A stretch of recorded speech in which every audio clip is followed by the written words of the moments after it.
guys, welcome back to another fresh new video. So in this video I'll be talking about the practical labs in first year MBBS. So আমি class 2 বৰ বেছি দিন নাপালো, just 2 months মানে কৰিব পালো. So hey 2 মান্থসৰ যে প্ৰ্যাকটিক্যাল experience হেখিনি আজি এই ভিডিওত শেয়াৰ কৰিম. এন্ড ভিডিওৰ মাজে মাজে মই কিছুমান প্ৰ্যাকটিক্যাল ল্যাবৰ ডাইসেকশন হলৰ ভিডিও ক্লিপস আৰু ফটোজ এড কৰি দিম. সো আই হোপ ভিডিওটো চাই আপোনালোকে ইন্টাৰেষ্টিং পাব. So first of all, MBBS first year subject হৈছে তিনটা: anatomy, physiology and biochemistry. So first is physiology. So physiology আমি human body fundamental mechanisms plus how the different system work together হেখিনি details ত পঢ়ো. And ইয়াৰ চেপ্টাৰছ বোৰ HS or human physiology লগত মিলে, like ইয়াত ব্লাড ফিজিওলজি আছে, নাৰ্ভ মাসল ফিজিওলজি আছে, then digestive system, cardiovascular system এখিনি আছে. খালি বস্তুখিনি ইলাবৰেটলি আছে, এটো অবভিয়াছ কথা থাকিবই. And ফিজিওলজি এটা পোৰ্শন আছে হিমাটোলজি, যত আমি ব্লাডৰ কম্পজিশন, ফাংচন আৰু তাৰ ৰিলেটেড ডিজিজেস এণ্ড ৰেমেডিজ বোৰ পঢ়িব লাগে. সো ইয়াৰ প্ৰ্যাকটিক্যালবোৰ আমি নিজৰ ফিংগাৰ প্ৰিক কৰি ব্লাড ল'ব লাগে, দেন তাৰ ওপৰত ষ্টাডি কৰিব লাগে, বা এটা গ্ৰুপৰ কোনোবা এজনে ব্লাড দি দিয়ে, দেন বাকিখিনি শ্বেয়াৰ কৰি লয়, আকৌ নেক্সট ক্লাছত আকৌ বেলেগ এজনে দি দিয়ে, তেনেকুৱাও কৰা হয়. সো আমি যোনটো ব্লাড গ্ৰুপ টেষ্ট কৰিছিলো, সেই তাৰ মোৰ ওচৰত ভিডিঅ' ক্লিপ দুটামান আছিলে, সো এইকেইটা মই এড কৰি দিছো, চাই লওক. তেতিয়া আপোনালোকে GMC প্ৰ্যাকটিক্যাল লেবছবোৰ কেনেকুৱা হয় তাৰ আইডিয়া এটা পাই যাব.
सांस लेने से भी ज्यादा तुम जरूरी हो गए, जी रहे थे हम अधूरे तुमसे पूरे हो गए. सांस लेने से भी ज्यादा तुम जरूरी हो गए, जी रहे थे हम अधूरे तुमसे पूरे हो गए.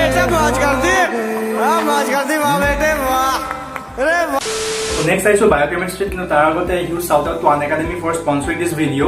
In Unacademy you will get India's one of the best educators with interactive live classes, live tests and quizzes, and there are also structured courses and PDFs. Unacademy has launched these branded notes for NEET UG students. These will be detailed and high quality notes and available only for Plus and Iconic subscribers. For NEET 2022 aspirants, they are going to start Enthuse batch and NEET for beginners. For 2023 aspirants, they are going to start exclusive Suvarnachar batch and NEET for beginners. And if you are a 2021 aspirant, then you can join their all-star batch, which is a crash course starting from 23rd June. Also, you can get the bumper offer 1 month extra on buying 3 months, 2 months extra on buying 12 months, and 3 months extra on buying 24 months subscription. Remember, you can use my code JoydipDeka10 to get 10% off on Plus and Iconic subscription. To win scholarship worth 4 crore, you can unlock Unacademy Combat for free by using my code. Now, Unacademy will also help NEET aspirants to get financial assistance. To know more about loan options, you can fill up the form given in description below. Thank you. So, biochem আমি biological processবোৰ cellular and molecular levelত study কৰো.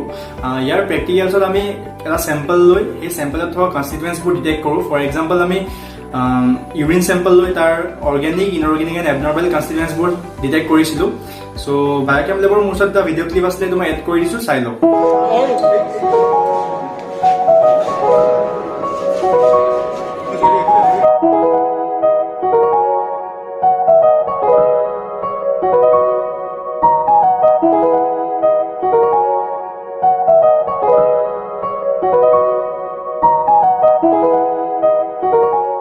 Now let's talk about the most interesting one, that is dissection hall. So dissection anatomy under the head, or dissection of human body different parts bur detailed study koro, like kot ki muscle, nerve, arteries, veins ase hekini sound. Before we begin, I want every one of you to understand one thing. This cadaver is not dead. What? It is alive with knowledge.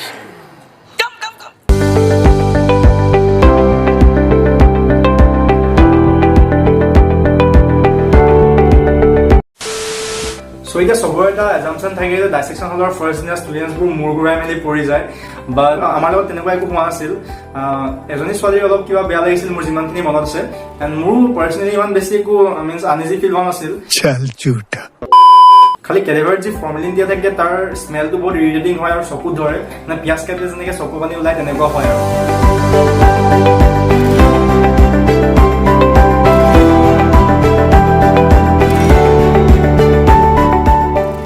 Next আমাৰ GMC ডাইছেকশ্যনৰ মানে 4টা group বনাই দিয়া হয়, and per group 50 students, যিহেতু total students 200 and 1 cadaver per group. So' 50 ষ্টুডেণ্টছৰ 25 upper limb dissect কৰে and বাকী 25 লোৱাৰ লিম ডাইছেক্ট কৰে। আৰু যেতিয়া দুইটা গ্ৰুপৰ ডাইছেক্ট কৰি হৈ যায় তেতিয়া নতুন কেডাভাৰ এটা দিয়া হয়, এণ্ড এতিয়া যোনখিনি আপাৰ লিম কৰি আছিলে সেইখিনি এতিয়া লোৱাৰ লিম কৰে, এণ্ড লোৱাৰ লিম কৰি থকাখিনি এতিয়া আপাৰ লিম কৰে। আৰু এটা কথা, ডাইছেকশ্যন ক্লাছৰ লগত এটা থিয়ৰী ক্লাছ হয়, য'ত মানে সেইদিনাখন যি ডাইছেক্ট কৰা হ'ব সেইখিনি সহায় হয়।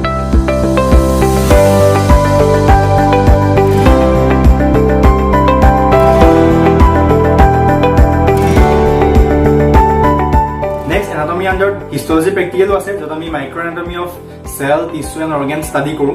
So these are some of the slides of histology.